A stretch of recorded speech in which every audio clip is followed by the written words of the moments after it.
Hello everyone, and welcome back to another episode of Strategy Guide, where we show you how to get strategic victories and tactical victories in your favorite video games. Hey guys, welcome back to Strategy Guide with Orcs of the North for the game Warlords 2. Now, today in this video I'm going to show you what you need to do to conquer Venero as Orcs of the North. Now, of course, we start with our 4 shared units. All factions have these 4 units. Most of them do. Almost all of them, I think. I think there's one race that has it separate than the others.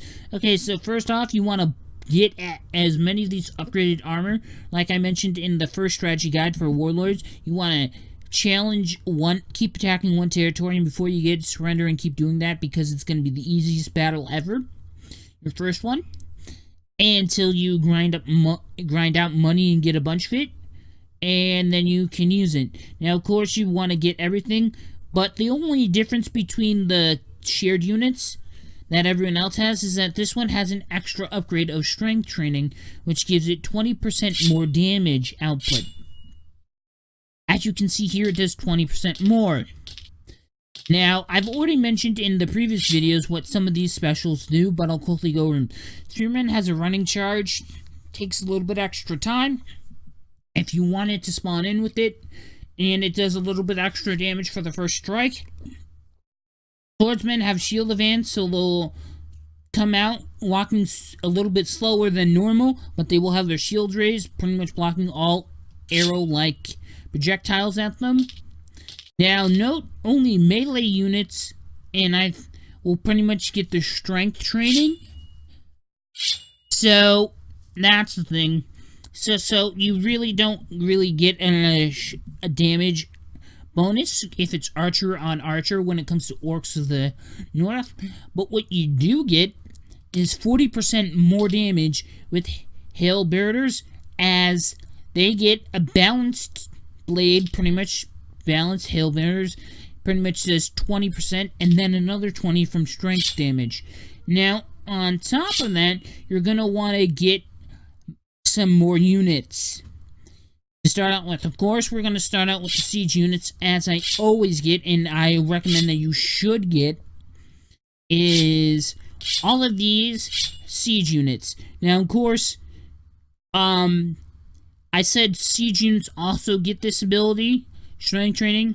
Now this pretty much increases it by 20%. That's 20% of whatever their current damage is. So if their current damage output is 100, then it gives them 20 more damage, and so forth. That's why strength training gives you more. But of course, when you buy a spiked ball, the damage just goes off the charts. More damage output is one of the better strengths of this army as a whole, and that's something that you need to make use of. Even though that you may be at a disadvantage if your spearman is taking on a swordsman, your spearman will do more damage to the swordsman per hit, but the swordsman's still gonna win because of its attack bonus, because of its bonus against certain units.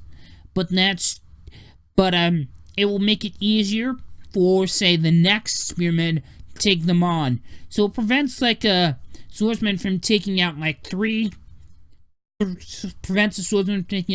spearmen in a row, which it could do, and I've seen it happen before. But make it more or less, like, only be able to take out 2 because they're doing more damage per hit. Now, of course, you got the next unit that I want to talk about, which is Warrior Monks. They do impact damage, or what some people call as knockback damage, where it actually knocks the unit back, and you can easily walk over it and get behind them, and they just get up and walk towards your side right from where they were knocked back to. Now, of course, this is good if you want to knock back waves, or pretty much a good counter charge unit if they send in a charging unit at you fast. And this is like a good way to counter it. If you do this, they have a vault attack, which pretty much means they run in. It's pretty much like the spear charge that the spearmen have, where they run in but they do a fancy attack, which is a little bit more damage, but it does give them that speed boost. Now, of course, it's a unique unit, of course, to the Orcs of the North, and you definitely want that. Now, of course, the next one that pretty much every faction has, or race, but they all have different spells for them, such as you can get telekinesis. That pretty much lifts a guy up in the air and slams him down. Tornado just summons a tornado to destroy someone, teleport forward. Impact knocks over a whole lane of units, which is also good if you want to counter a charge. But here's the thing, when you buy all of the spells, it will do, when it casts a spell, it will do one of these 4. Although it has a base spell that it can use until you buy one, and then it will just do between those 2, I guess. Terror causes enemies to run away in fear. Sickness infects an enemy. It's pretty much poison for units. It slowly kills them. Instant death. Pretty much enemy does instantly dies. Then you got a fireball. And strength training just increases the base damage. Now, another thing is that I want to mention is that the warlocks, that they call theirs warlocks, but many other races have the same unit, but it's called something else.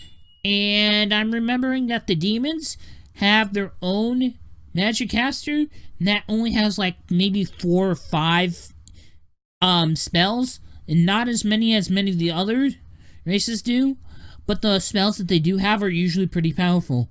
Now, for me, you probably want a longswordsman or a battle axeman melee unit, and any one of these 2 would be good. I'm going for this one. It does very high attack damage, but is slow to use, and has weak armor. Very dangerous in a cluster of units, but I like this because of its damage output, and it's one that I think I can use.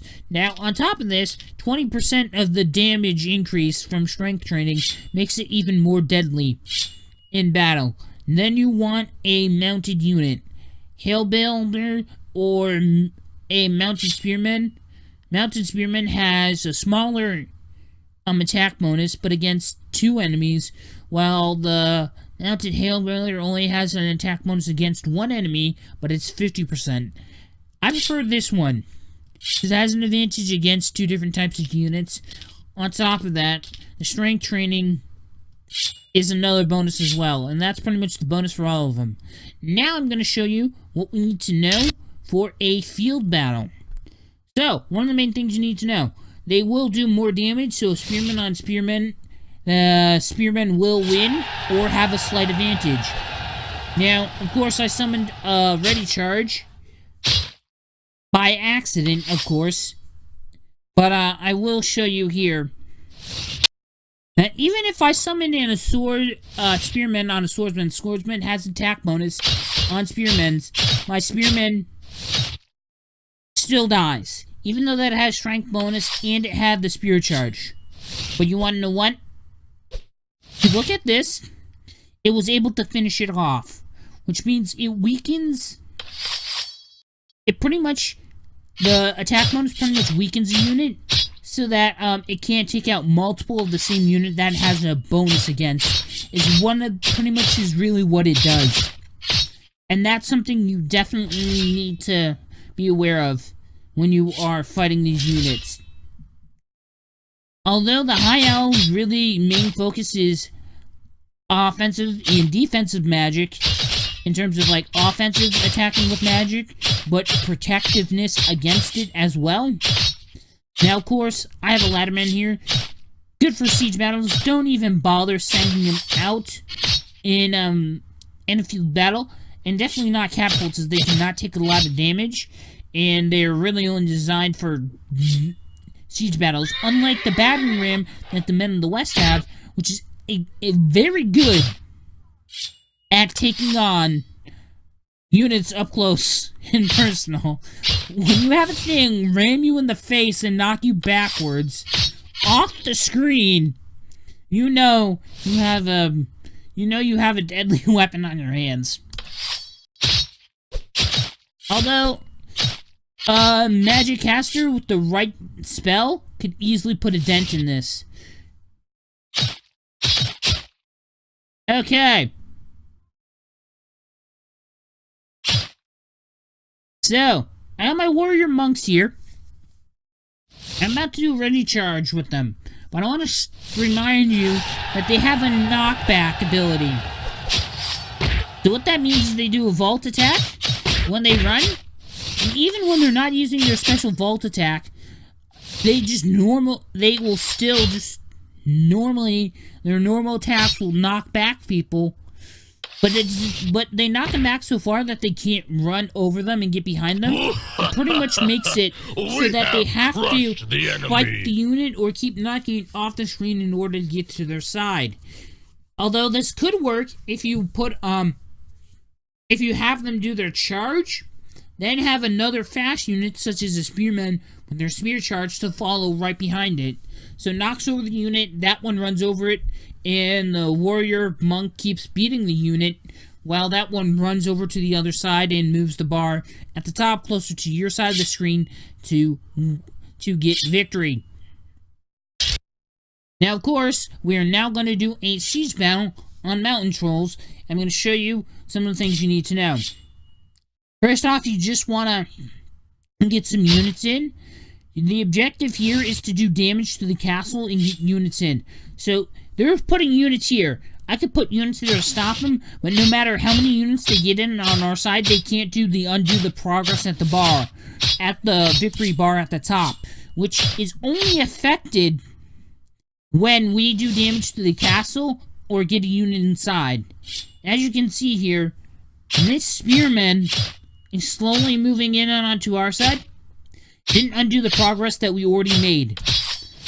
Now I want to talk about magic casters and warlocks in terms of our warlock, which is our magic caster, and warrior monks in terms of what I call poisoning in castle. Now, of course, one of the great things to have when doing a siege is a catapult.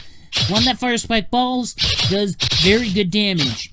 But as you can see here, it's going to constantly fire at it. It cannot break into the castle, but nor can the warrior monks, which means they'll stand outside slowly poisoning it and hitting the castle and slowly doing damage over time, rather than, okay, get into the castle and win the castle, because the bar at the top moves over an inch or two when you get a unit inside. It also moves over if you constantly deal damage to it. So, as long as you keep dealing damage to it, you should be fine. As you can see here, I'm working only one lane. And what I do is, in this one lane, I pretty much have a spiked catapult firing that can fire at the castle. And you can have melee units protected as well. But the more you spawn in units in one said area, the more units will send down that lane as well, which can also be a problem.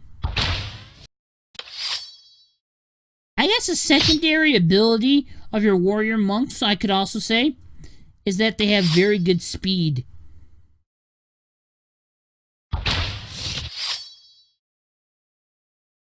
And they can pretty much take out units very fast, as you saw there. Which, if you need them to quickly defend one of your catapults that you have in place that are constantly firing at the castle, you can do that as well. Don't forget, when you get your ready charge, you most likely want to use it on your warrior monks as their knockback. Can pretty much counter an opponent's ready charge, but also it's good for siege when you want to have them pushing all 8 lanes and pretty much making it so that they constantly attack, because magic casters can't do that as well either. Of course, laddermen will be able to help units get up into castles if they need to. You pretty much want to put them down in the lane where it's protected or no units are spawning. And you want to make use of as many ready charges as you can possible and take out the targets within the amount of time. You don't want to let them spawn in too many units, although I've done that because I've taken time to focus on what I'm trying to tell you. Okay. So, I'm going to summon in another ready charge. And as you guys can see here, slowly knocking back the army. And the monks do not break down the doors and cannot make their own entry in, but they can make their own entry if they have the assistance of a ladder. Now, monks cannot even use ladders, nor can they break down their own doors, so that's why they also can slowly poison the castle, as I call it, or the poison the castle tactic as well. And having a whole row of these are good because you can summon in warlords, and they can cast a spell, like a tornado, in a lane that they're not even in. So this tornado, one of the many tornadoes on screen right now, is being casted, and it's not even being casted by a magic caster within that lane, which is good. The type of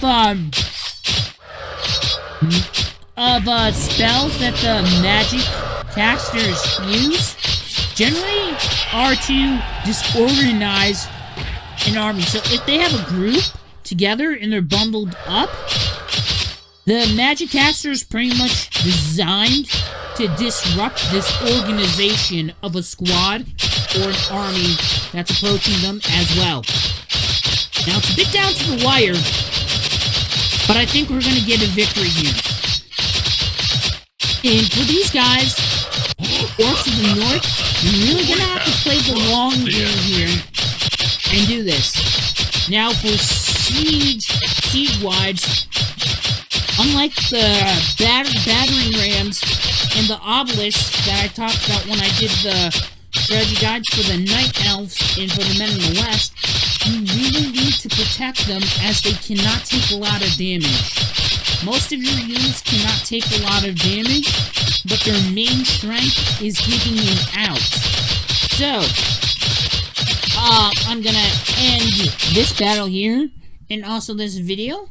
Hope you guys enjoyed watching. If you did, don't forget to leave a suggestion for another race for me to do. Fan suggested ideas for what race I should do next will be done before I do any of the others.